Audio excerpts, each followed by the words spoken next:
Shqipëria po përballet prej disa ditësh me një situatë të rënduar nga moti i keq ku rreshtet intensive të shiut dhe borës ka shkaktuar probleme të shumta në disa qarqe të vendit, duke sjellë izolime zonash, përmbytje, rrezik për banesat dhe vështirësi serioze në qarkullim. Situata paraqitet veçanërisht problematike në qarkun Dibër, ku rreshtet e dendura të borës kanë krijuar vështirësi në disa njësi administrative në zonat e Lurës, Kalas së Dodës, Selishtës dhe Muhurrit. Trashësia e borës ka kaluar mbi 40 cm, duke sjellë bllokimin e rrugëve dhe ndërprerjet e energjisë elektrike në disa fshatra. Bashkia Dibër ka angazhuar strukturat për hapjen e akseve rrugore, por raportimet tregojnë se disa zona vijojnë të mbeten të izoluara. Në qytetin e Peshkopis, trashësia e borës ka arritur rreth 20 cm.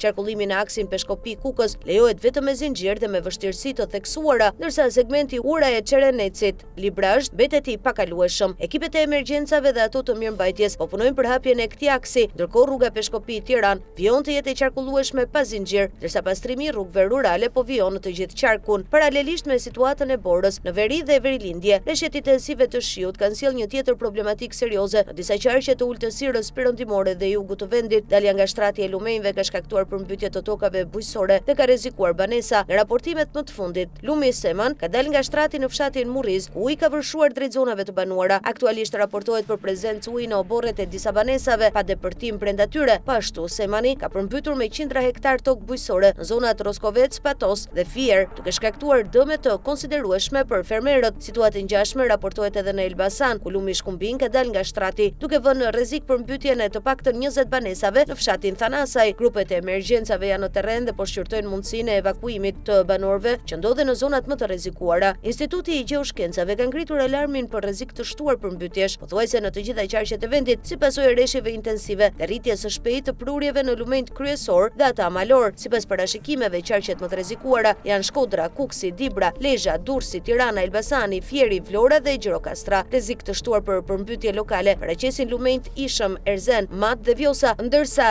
Drini, Buna dhe liçeni i Shkodrës pritet të shënojnë rritje të prurjeve dhe niveleve, duke rrezikuar zgjerim të zonave të përmbytura në Nën Shkodër. I Gjeun paralajmëron gjithashtu se gjatë orëve dhe ditëve në vijim, rreshtet e dëborës do të përfshin zonat veriore, lindore dhe juglindore të vendit. Temperaturat e ulta pritet të sjellin ngrica, të cilat mund të krijojnë probleme shtesë në transportin rrugor dhe në zonat urbane, veçanërisht aty ku sistemi i kanalizimeve nuk përballon sasinë e rreshjeve. Autoritetet u bën thirrje qytetarëve të tregojnë kujdes maksimal, të shmangin lëvizjet e panevojshme dhe të ndjekin njoftimet zyrtare, ndërsa strukturat e emergjencave vijojnë monitorimin dhe ndërhyrjet në zonat më problematike të vendit.